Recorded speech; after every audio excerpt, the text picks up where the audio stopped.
Imagine if you could record your life. Everything you said, everything you did, available in a perfect memory store at your fingertips. So you could go back and find memorable moments and relive them, or sift through traces of time and discover patterns in your own life that previously had gone undiscovered. Well, that's exactly the journey that my family began 5.5 years ago. This is my wife and collaborator, Rupal, and on this day, at this moment, we walked into the house with our first child, our beautiful baby boy. And we walked into a house with a very special home video recording system. Ready? Mm-hmm. 1 second. Okay. This moment, and thousands of other moments special for us, were captured in our home because in every room in the house, if you looked up, you'd see a camera and a microphone. And if you looked down, you'd get this bird's eye view of the room. Here's our living room, the baby bedroom, kitchen, dining room, and the rest of the house. And all of these fed into a disk array that was designed for continuous capture. So here we are flying through a day in our home as we move from sunlit morning through incandescent evening, and finally lights out for the day. Over the course of 3 years, we recorded 8 to 10 hours a day, amassing roughly 250,000 hours of multi-track audio and video. So you're looking at a piece of what is by far the largest home video collection ever made. I think that's clear. And what this data represents for our family at a personal level, the impact has already been immense, and we're still learning its value. Countless moments of unsolicited, natural moments, not posed moments, are captured there, and we're starting to learn how to discover them and find them. But there's also a scientific reason that drove this project, which was to use this kind of natural longitudinal data to understand the process of how a child learns language, that child being my son. And so, with many privacy provisions put in place to protect everyone who's recorded in the data, we made elements of the data available to my trusted research team at MIT so we could start teasing apart patterns in this massive data set, trying to understand the influence of social environments on language acquisition. So we're looking here at one of the first things we started to do. This is my wife and I cooking breakfast in the kitchen. And as we move through space and through time, a very everyday pattern of life in the kitchen, in order to convert this opaque 90,000 hours of video into something we can start to see, we use motion analysis to pull out, as we move through space and through time, what we call space-time worms. And this has become a part of our toolkit for being able to look and see where the activities are in the data, and with it, trace the patterns of, in particular, where my son moved throughout the home, so that we could focus our transcription efforts, all the speech environment around my son, all the words that he heard from myself, my wife, our nanny, and over time the words he began to produce.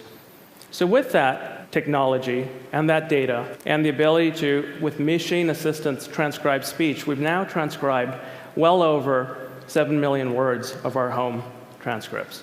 And with that, let me take you now for a first tour into the data.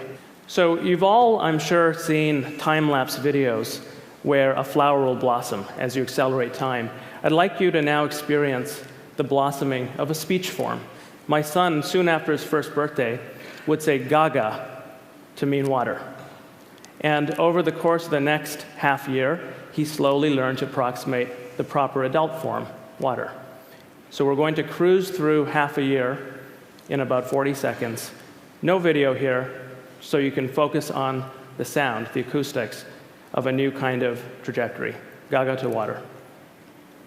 Gaga, gaga, gaga, gaga, gaga, gaga, gaga, gaga, gaga, gaga, gaga, gaga, gaga, gaga,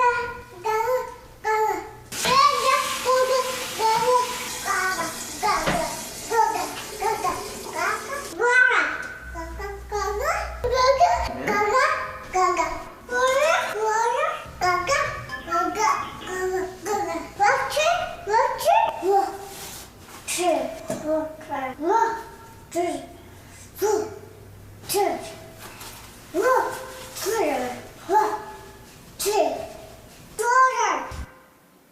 He sure nailed it, didn't he?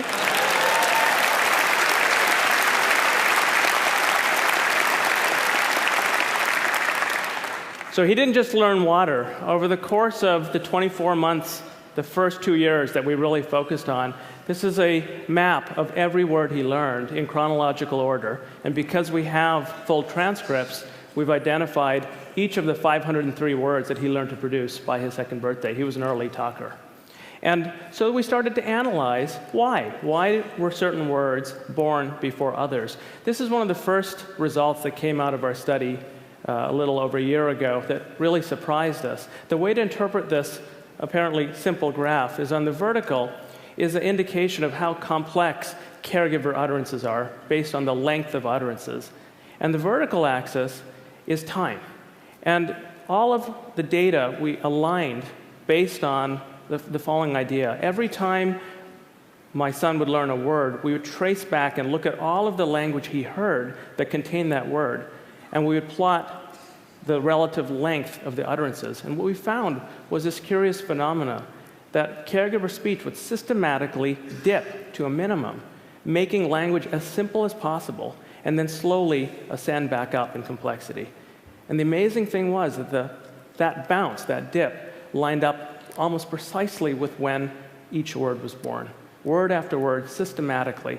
So it appears that all three primary caregivers, myself, my wife, and our nanny, were systematically, and I would think subconsciously, restructuring our language to meet him at the moment of the birth of a word and bring him gently into more complex language. And the implications of this, there are many, but one I just want to point out is that there must be amazing feedback loops. It's not, of course, my son is learning from his linguistic environment, but the environment is learning from him.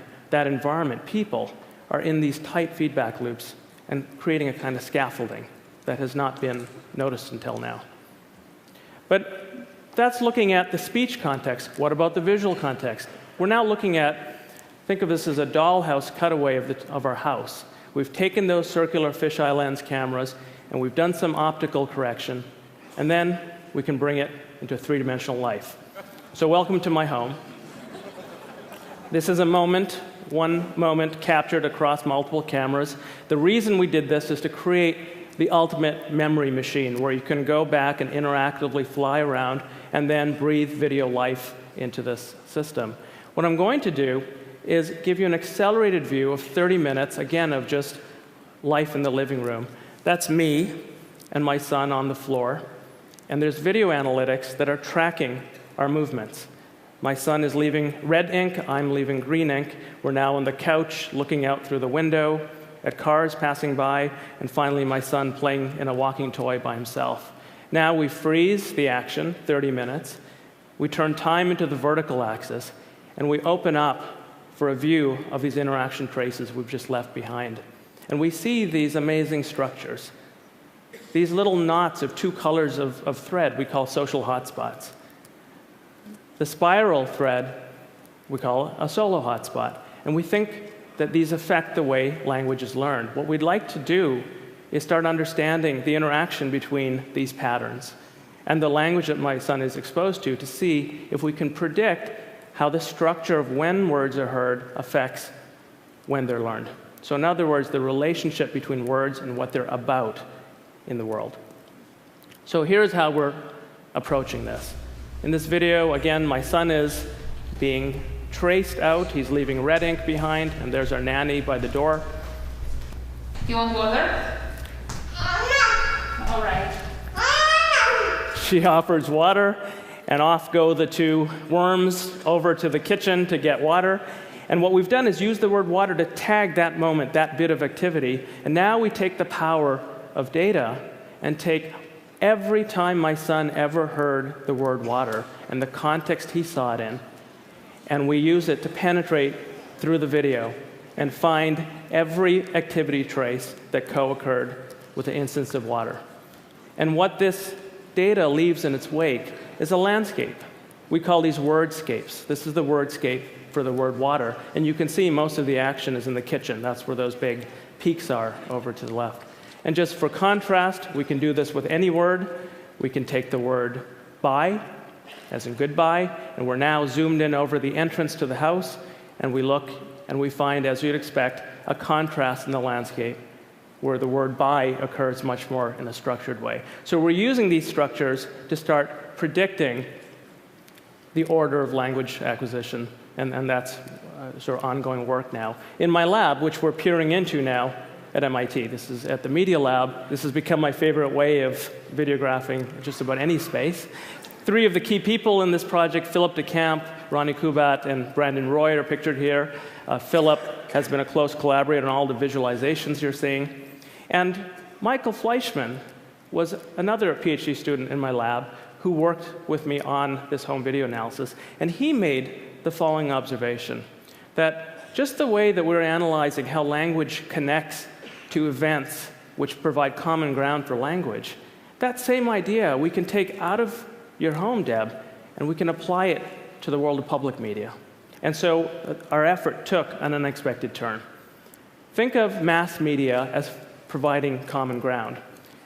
And you have the recipe for taking this idea to a whole new place.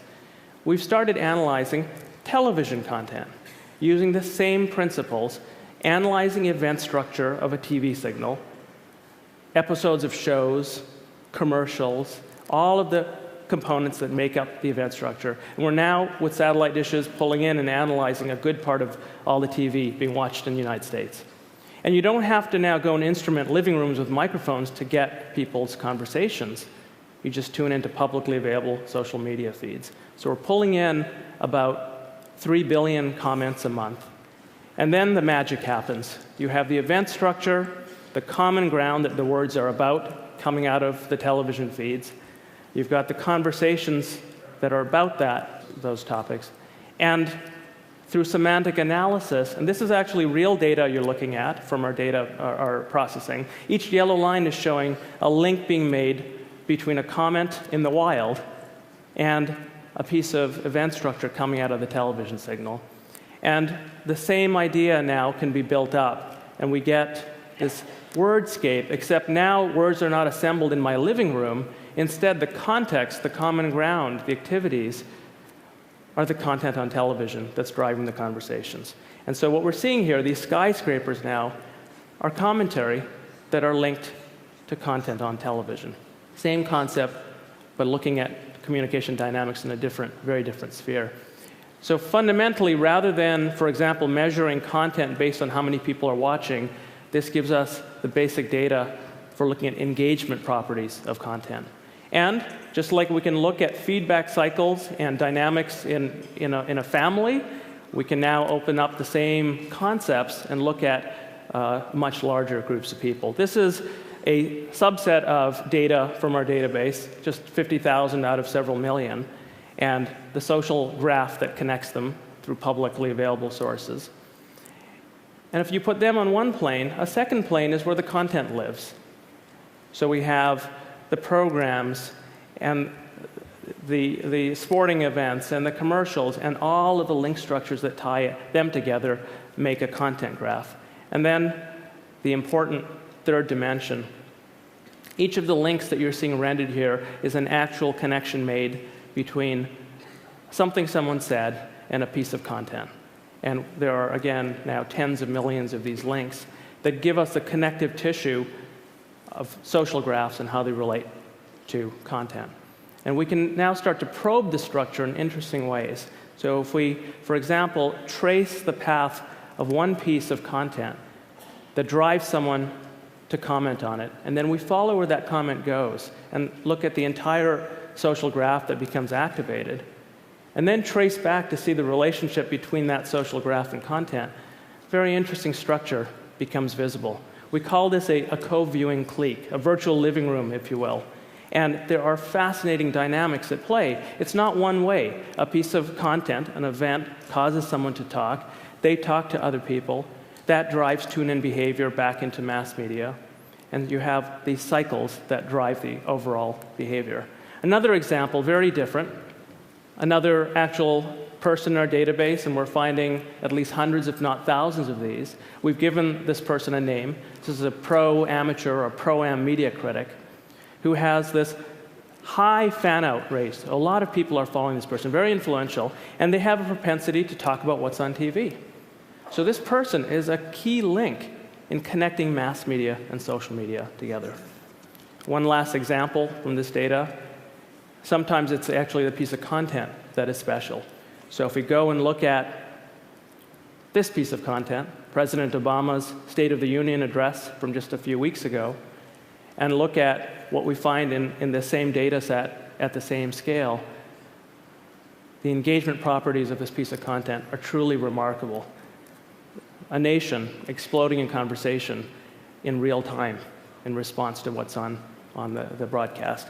And of course, through all of these lines are flowing unstructured language. We can X-ray and get a real-time pulse of a nation, real-time sense of the social reactions and the different circuits in the social graph being activated by content.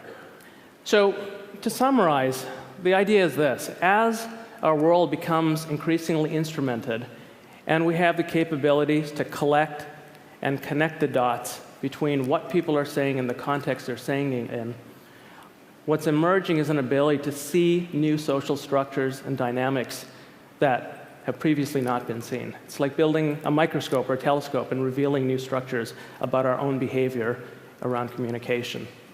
And I think the implications here are profound, whether it's for science, for commerce, for government, but perhaps most of all, for us as individuals.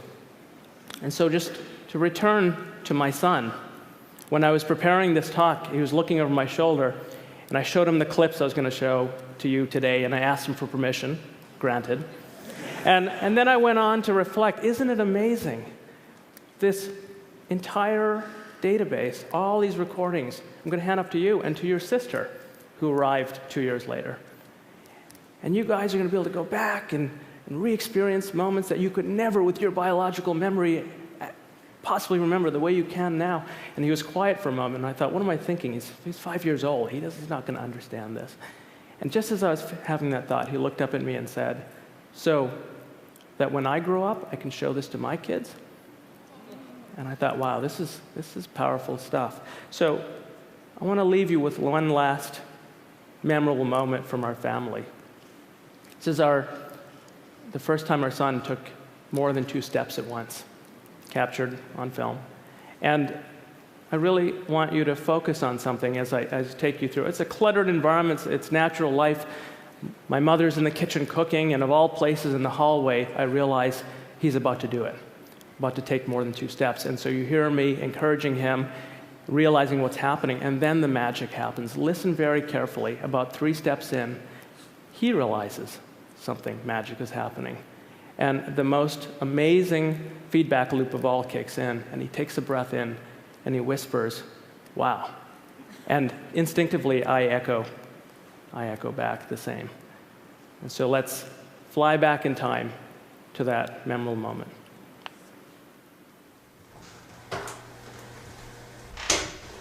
Hey, come here. Can you do it? Oh, boy.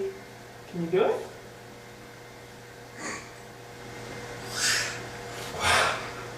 Now he's walking.